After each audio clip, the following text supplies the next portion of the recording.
দেশ বিদেশের ব্যবসা বাণিজ্য আর অর্থনীতির সব খবর নিয়ে আমন্ত্রণ জানাচ্ছি ই-ভ্যালি বিজনেস রিপোর্টে। জীবন জীবিকায় প্রাধান্য দিয়ে বাজেট আসছে কাল। অগ্রাধিকার পাচ্ছে স্বাস্থ্য, কৃষি আর খাদ্য উৎপাদন।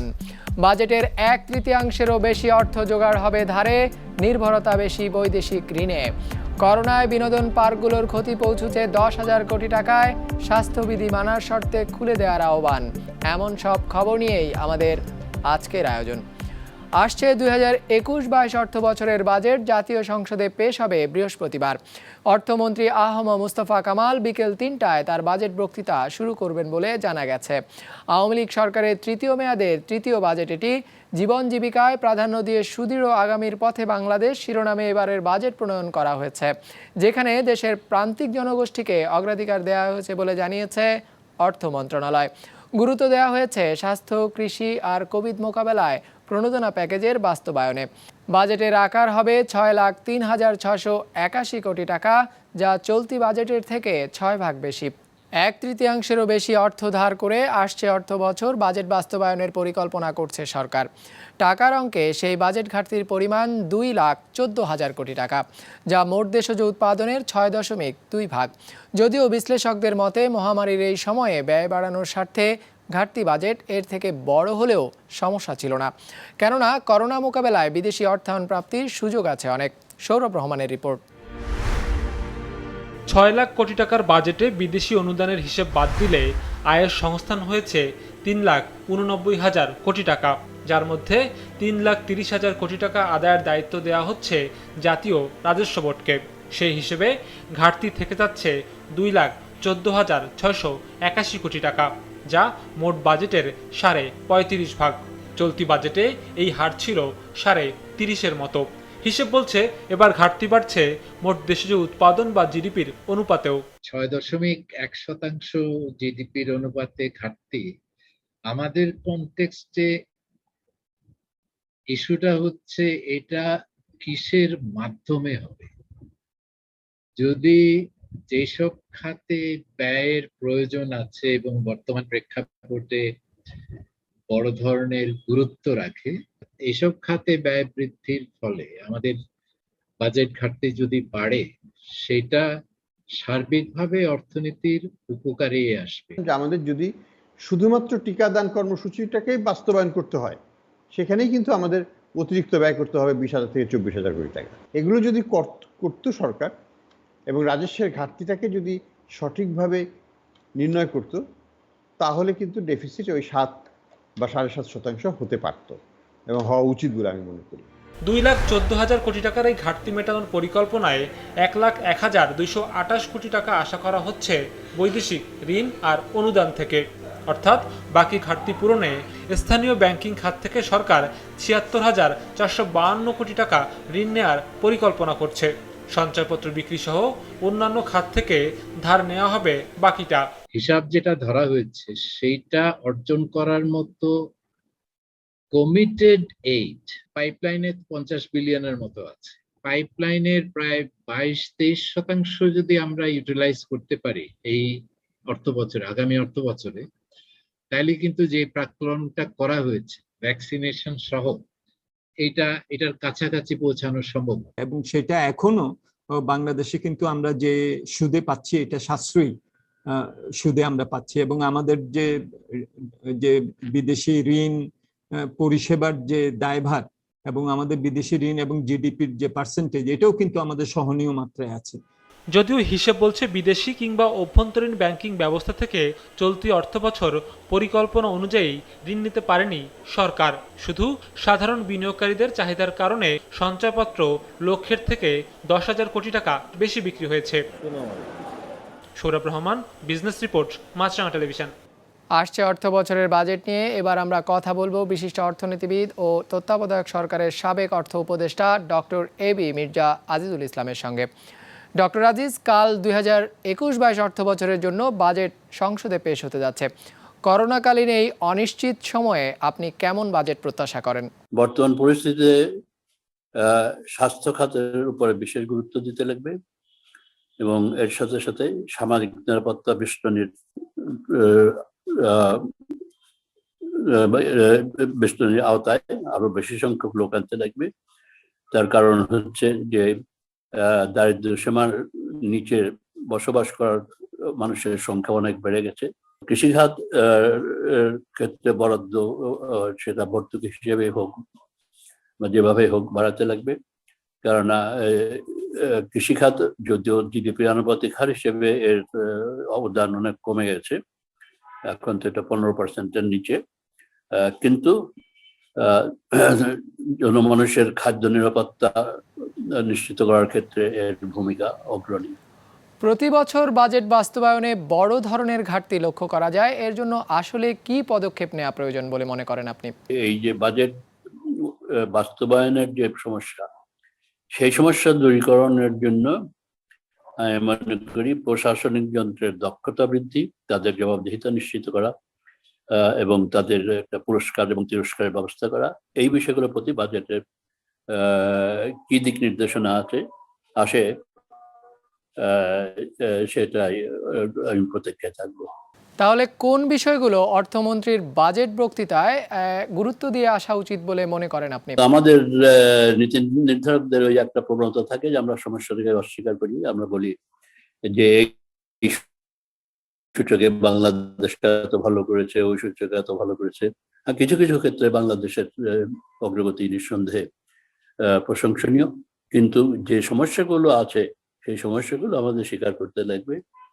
সেটা স্বাস্থ্য খাতের ক্ষেত্রে দেওয়া হয়েছে, তার মধ্যে ক্ষুদ্র কুটির এবং মাঝারি শিল্পের তাদের প্রণোদনা প্যাকেজের একটা এখন পর্যন্ত অর্থ বছর শেষ হয়ে যাচ্ছে, কিন্তু এখন পর্যন্ত বেশ একটা ভালো অংশ বিতরণ হয় নাই। যে এই যে ধরনের সমস্যা, এবং আবার বিভিন্ন মিডিয়াতে দেখা যায় যে সামাজিক নিরাপত্তা বেষ্টনীর ক্ষেত্রে মিস টার্গেটিং, অর্থাৎ যাদের পাওয়ার কথা না তাদেরকে এর আওতায় অন্তর্ভুক্ত করা হয়, যাদের পাওয়ার কথা তারা বঞ্চিত হয় ইত্যাদি। এই ধরনের যে সমস্যা আছে সেই সমস্যাগুলো মেনে স্বীকার করে নিয়ে এই সমস্যাগুলো দূরীকরণের চেষ্টা করতে লাগবে। বিজনেস রিপোর্টকে সময় দেওয়ার জন্য আপনাকে অসংখ্য ধন্যবাদ। করোনার কারণে বন্ধ থাকায় দেশের বিনোদন পার্কগুলোর ক্ষতির পরিমাণ দাঁড়িয়েছে প্রায় 10,000 কোটি টাকা। এমন তথ্য তুলে ধরে দ্রুত পার্কগুলো খুলে দেওয়ার দাবি জানিয়েছে Bangladesh association of amusement parks and attractions বাপা। বুধবার রাজধানীর একটি হোটেলে আয়োজিত সংবাদ সম্মেলনে এ দাবি জানায় সংগঠনটি। যেখানে দর্শনার্থীদের আনাগোনা আর আনন্দ কোলাহলে মুখর থাকার কথা, সেখানে এখন এমনই নির্জনতা। অচল পড়ে আছে রোমাঞ্চকর সব রাইডগুলো। করোনার দ্বিতীয় দফার সংক্রমণে আবারও বন্ধ হয়ে গেছে পার্কের স্বাভাবিক সব কার্যক্রম। করোনার প্রথম ঢেউয়ে 6 মাসের বেশি সময় বন্ধ থাকার পর দ্বিতীয় দফার সংক্রমণের কারণে 2 মাসের বেশি সময় ধরে চলছে এই অচলাবস্থা। এইভাবে চলতে থাকলে অনেক ধরে নিতে পারেন যে অনেক পার্কে বন্ধ করে দিতে বাধ্য হবে। 3টে ঈদ কিন্তু আমরা মিস করেছি, 2টো পয়লা বৈশাখ আমরা মিস করেছি। সুতরাং আমাদের অবস্থাকে বুঝতে পারছেন, আমরা ইচ্ছা থাকলেও আমাদের কর্মচারী রাখতে পারছি না। তো যেমন আমার জানা মতে প্রতিটা পার্কেরই কিন্তু কর্মকর্তা কর্মচারীরা এখন বেকার। তা আমরা কোনোরকমভাবে তাদেরকে চালিয়ে রাখছি, এবং কতদিন চালিয়ে রাখতে পারবো সেটা হয়তো সম্ভব না। পর্যটন ও বিনোদন পার্ক উদ্যোক্তাদের সংগঠন বাপার হিসেবে দেশে ছোট বড় মিলিয়ে বিনোদন পার্কের সংখ্যা প্রায় 300টি। দীর্ঘদিন বন্ধ থাকায় এ খাতে লোকসানের পরিমাণ দাঁড়িয়েছে 10,000 কোটি টাকার বেশি। আয়ের পথ বন্ধ থাকলেও গুনতে হচ্ছে পার্কের রক্ষণাবেক্ষণের খরচ, যা মেটাতে হিমশিম খাচ্ছেন উদ্যোক্তারা। এমন অবস্থায় দ্রুত পার্কগুলো খুলে দেওয়ার দাবি জানিয়েছে বাপা। জীবন আর জীবিকার কথা মাথায় রেখে, এতগুলো মানুষের তাদের ফ্যামিলির কথা মাথায় রেখে, ইনভেস্টরের কথা মাথায় রেখে, সংক্রমণের লো রিস্কের কথা চিন্তা করে গভর্নমেন্ট যদি আমাদেরকে লিমিটেড ক্যাপাসিটিতে পার্ক খুলতে না দেয়, তাহলে একটা প্রসপেক্টিভ একটা বিশাল একটা ইন্ডাস্ট্রি কিন্তু ধ্বংস হয়ে যাবে। আমাদের এই পার্কগুলোর কথা চিন্তা করে যত তাড়াতাড়ি হোক, মানে ইমিডিয়েটলি পার্কগুলো খুলে দেওয়া হোক। চালু না থাকায় পার্কের রাইডগুলো যেমন ক্ষতিগ্রস্ত হচ্ছে, তেমনি আমদানি করা বিভিন্ন রাইড আটকে আছে পোর্টে। আমদানি করা এসব রাইড ছাড় করাতে শুল্কমুক্ত সুবিধার দাবি বাপার। করোনার ক্ষতি কাটিয়ে উঠতে সরকার ঘোষিত প্রণোদনা প্যাকেজে বিনোদন পার্কগুলোকে অন্তর্ভুক্ত করার দাবিও সংগঠনটির। আমার সাবমিশন হলো বিনোদন পার্ক সমূহকে টিকিয়ে রাখার স্বার্থে সরকার কর্তৃক ঘোষিত বিভিন্ন প্রণোদনা প্যাকেজের আওতায় বিনোদন পার্ক সমূহকে অন্তর্ভুক্ত করা, আগামী 5 বছরের জন্য বিনোদন পার্কের উপরে ব্যাট, সম্পূরক শুল্কসহ অন্যান্য কর মওকুফ করা, চলতি মূলধন জোগান নির্বিচ্ছিন্ন রাখার স্বার্থে 1% সুদে ঋণ প্রদানের নির্দেশনা দেন। বিনোদন পার্কগুলো খুলে দেওয়া হলে শতভাগ স্বাস্থ্যবিধি মেনে কার্যক্রম পরিচালনার প্রতিশ্রুতি দিয়েছে বাপ্পা। হিরজুন মীরা, বিজনেস রিপোর্ট, মাছরাঙা টেলিভিশন। করোনা মহামারীর মাঝেও এগিয়ে চলেছে গাইবান্ধার তিস্তা সেতুর কাজ। এরই মধ্যে ৬২টি পাল স্থাপন শেষ হয়ে গেছে। ২০২৩-এর জুন নাগাদ পুরো প্রকল্পের কাজ শেষ হবে বলে জানিয়েছে বাস্তবায়নকারী সংস্থা এলজিইডি। গাইবান্ধা প্রতিনিধি সিদ্দিক আলম দয়ালের তথ্য ছবিতে ডেস্ক রিপোর্ট। এক পাশে গাইবান্ধার সুন্দরগঞ্জ, অপর পাশে কুড়িগ্রামের চিলমারি, মাঝে তিস্তা, যার উপর দিয়ে নির্মিত হবে ১,৪৯০ মিটারের সেতু। এরই মধ্যে কাজও শুরু হয়েছে। মোটামুটি ৩০টা খুঁটি আর কি, তার মধ্যে ৬টা আমরা সম্পন্ন করছি। কাজগুলো ভালোভাবেই হয়েছে আর কি। ২০ দিনের ভিতরে আমরা এই 50% কাজ এখান থেকে শেষ করে দিতে পারবো, কারণ এরপর যে বর্ষা হবে, বর্ষার কারণে ওই নদীর ওই পারে আমরা কাজ ধরতে পারবো। এই ব্রিজটা হতে আমাদের খুব উপকার হবে, কুড়িগ্রাম যেতে পারবো, আসতে পারবো, তারপর আমাদের সুন্দরগঞ্জ অনেক উন্নত মানের হবে। ব্যবসা বাণিজ্য মনে করেন যে এদিকের মানুষ করতে পারবে ভালো এই ব্রিজটা হওয়াতে। সেতুটি নির্মাণে খরচ হবে ৭৩০ কোটি ৮৫ লাখ টাকা। এর মধ্যে ২৭৯ কোটি ৪৭ লাখ টাকা মূল সেতু নির্মাণে ব্যয় হবে।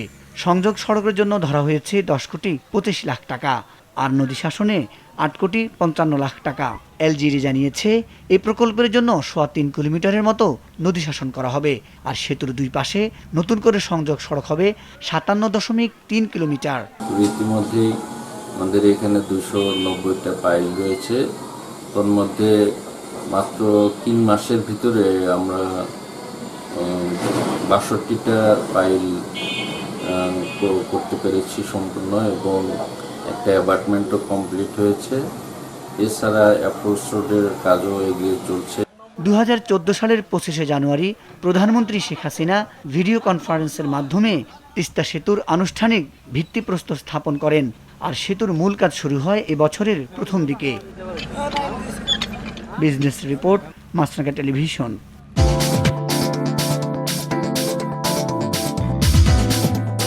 ইতিবাচক ধারায় শেষ হয়েছে ঢাকার শেয়ার বাজারের লেনদেন। সার্বিক সূচক ডিএসইএক্স 25 পয়েন্ট বেড়ে দাঁড়িয়েছে ৬,০১৯-এ। লেনদেন হয়েছে মোট ২,২৮৭ কোটি টাকার। হাতবদল হওয়া শেয়ার ও মিউচুয়াল ফান্ডগুলোর মধ্যে দাম বেড়েছে মাত্র ১৬৪টির, কমেছে ১৪৬টির, আর অপরিবর্তিত রয়েছে ৫৭টির দর। এবার বাজার নিয়ে বিশ্লেষণ শুনবো অ্যালায়েন্স ক্যাপিটাল অ্যাসেট ম্যানেজমেন্টের। Today market ended with a positive note in terms of value and volume. সকল সেক্টরই মার্কেটে কন্ট্রিবিউট করেছে, তবে ইন্স্যুরেন্স সেক্টর সবচেয়ে ডমিনেটিং ছিল। আজকে ইন্ডেক্স পয়েন্ট ৬,০০০ পয়েন্টের বেশি ছিল, অর্থাৎ বিনিয়োগকারীরা তাদের সাইকোলজিক্যাল ব্যারিয়ারকে অতিক্রম করতে সক্ষম হয়েছে। Turnover has been a very consistent, যেটা বিনিয়োগকারীদের প্রত্যক্ষ অংশগ্রহণকে ইন্ডিকেট করে। ওভারঅল মার্কেট পজিটিভ দিকে আগাচ্ছে বলে আমরা মনে করি। সমতল ভূমিতে চা চাষ বাড়াতে চায় সরকার। এজন্য পঞ্চগড়ের পর ঠাকুরগাঁও ও লালমনিরহাটে পরীক্ষামূলক চা চাষ শুরু হয়েছে। এই উদ্যোগকে সফল করতে সরকার কাজ করছে বলে জানিয়েছেন বাণিজ্যমন্ত্রী টিপু মুন্সি। বুধবার এক ভার্চুয়াল সংবাদ সম্মেলনে এসব কথা বলেন তিনি। ইমতিয়াজ হাসানের রিপোর্ট।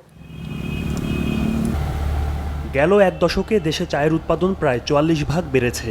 হিসেব বলছে ২০১০ সালে ৬ কোটি কেজি চা উৎপাদন হয়েছিল, ২০২০-এ উৎপাদন হয়েছে ৮ কোটি ৬৩ লাখ কেজি। উৎপাদিত চায়ের প্রায় পুরোটাই দেশে ব্যবহার হয়। চা বোর্ডের হিসেবে গত বছর ২১ লাখ কেজি চা রপ্তানি করেছে বাংলাদেশ, যা মোট উৎপাদনের মাত্র ২.৫ ভাগ। এমন অবস্থায় অভ্যন্তরীণ চাহিদা মিটিয়ে চা রপ্তানি বাড়াতে চায় সরকার, এজন্য নিয়েছে উদ্যোগও। আমাদের গ্রেটার ময়মনসিংহ এবং গ্রেটার হিল ট্র্যাক্সের আমাদের প্রজেক্ট নেওয়া হচ্ছে। সেখানে লক্ষ্যই হচ্ছে এই যে ভূমি উন্নয়ন করা। এই প্রজেক্টের মধ্যে অন্তর্ভুক্ত আছে যে জমিগুলোকে কিভাবে করতে হবে, উন্নয়ন করতে হবে। একই সাথে অ্যাক্সেস টু ক্রেডিট, এই বিষয়গুলো আমরা ওই প্রজেক্টের মধ্যে আমরা রেখেছি প্রভিশন। আমাদের সমতল ভূমিতে পঞ্চগড় অঞ্চলে কিন্তু ৯৬ সালের পরে কিন্তু চা বাগান শুরু হয়, এবং রিসেন্টলি মাননীয় প্রধানমন্ত্রীর নির্দেশে উত্তরবঙ্গের আরো কিছু অঞ্চল, ঠাকুরগাঁ, লালমনিরহাট, ওই অঞ্চলগুলোতেও কিন্তু চা লাগানো শুরু হয়েছে, এবং আমরা খুবই আশাবাদী একই রকম রেজাল্ট সেখানেও হবে, আমাদের চা আরো আগে বাড়বে। দেশে প্রায় ১,৬১,০০০ একর জমিতে চায়ের আবাদ হয়। বর্তমানে চা বাগান রয়েছে ১৬৭টি। ৯০-এর দশকের মাঝামাঝির পর চা চাষ শুরু হয় সমতলেও। মোট উৎপাদনের প্রায় ১২ ভাগ চা এখন উৎপাদন হয় উত্তরাঞ্চলে। কিন্তু চায়ের ন্যায্য দাম প্রাপ্তি নিয়ে অসন্তোষ রয়েছে সেখানকার বাগান মালিক এবং চাষিদের।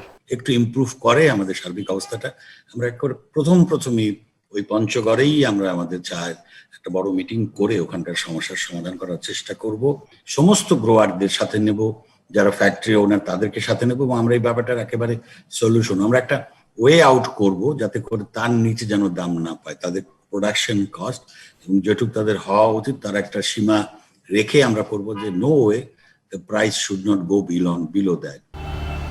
চা বোর্ড বলছে উৎপাদন বাড়াতে এরই মধ্যে চায়ের 21টি জাত উদ্ভাবন করা হয়েছে। শিগগিরই আরও 2টি নতুন জাত অবমুক্ত করা হবে।